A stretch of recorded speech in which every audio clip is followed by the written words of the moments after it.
It's news time. Information is power. Be current. The news headline: Bombshell.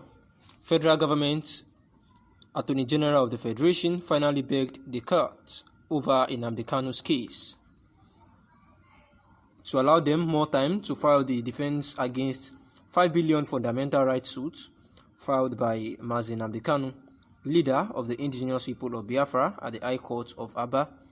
The federal government and Attorney General of the Federation, Abubakar Malami, has begged for an extension of time to file their defense.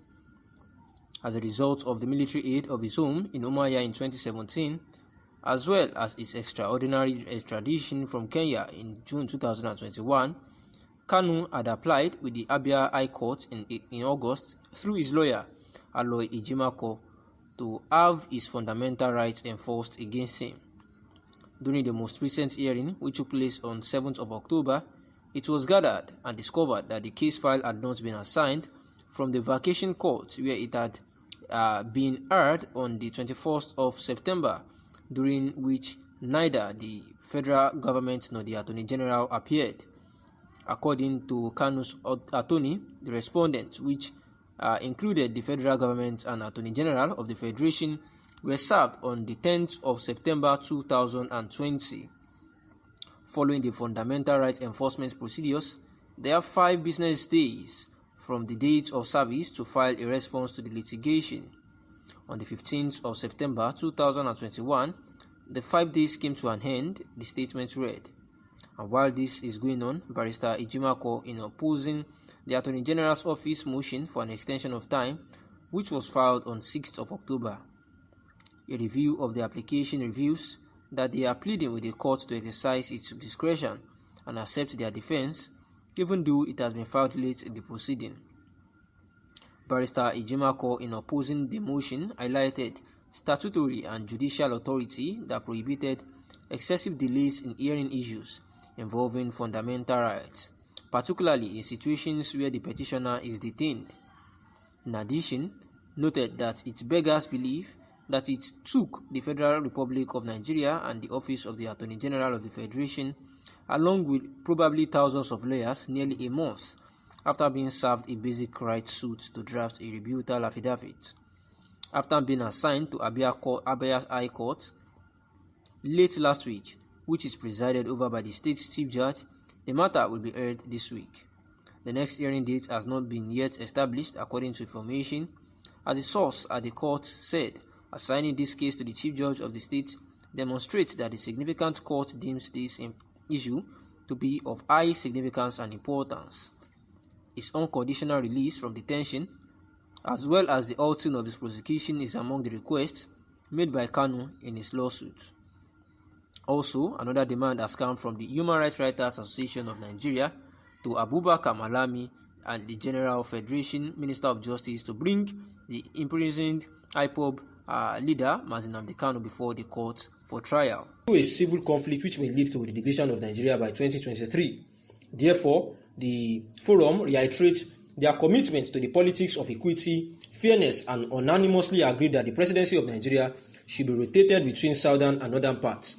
And this is because, just of recent, the northern governors are against the southern governors for saying that the presidency should be shifted back to the south. And the Human Rights Writers of Association is of the opinion that this is actually true, and for the North to actually be rejecting this, then definitely they are actually looking for a way to split Nigeria. And holding Nnamdi Kanu, who has been agitated for almost same reason in prison, is actually uncalled for, and therefore they have said that there is no need to detain Nnamdi Kanu by the Nigerian government.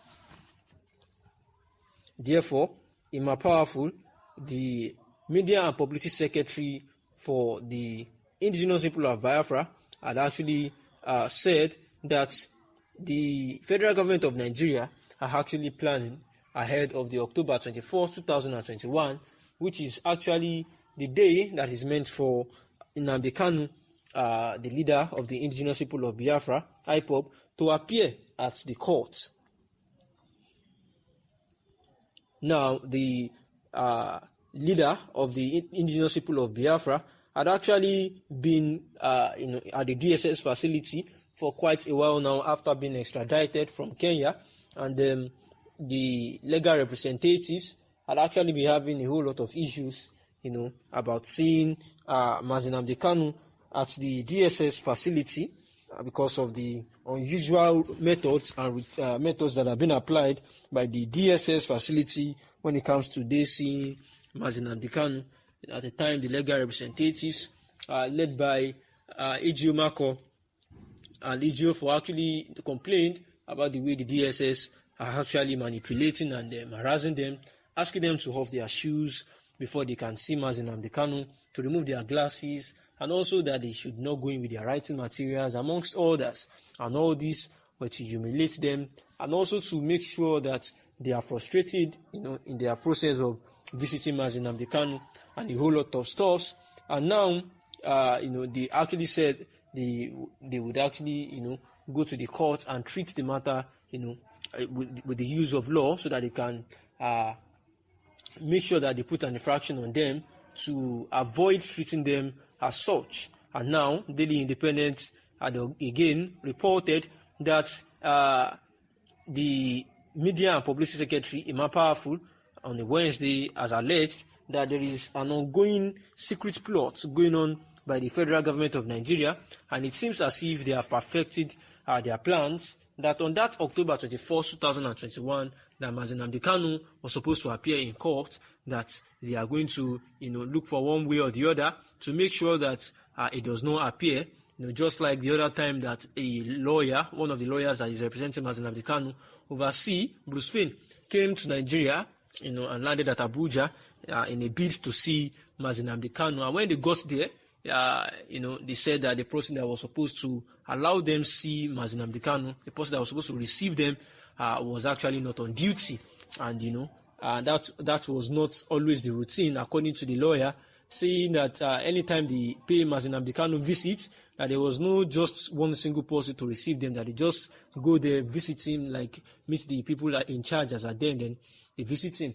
And all these were just plans for them not to see Nnamdi Kanu. And it seems that this is another wicked plan, that is to perpetually keep Nnamdi Kanu behind bars without trial, to see if they can, demoralize him. And Biafrans, perhaps if Nnamdi Kanu is at the detention, maybe the IPOB will not be able to go on with their activities and the likes. And this is the feelings that the indigenous people of Biafra are having for now.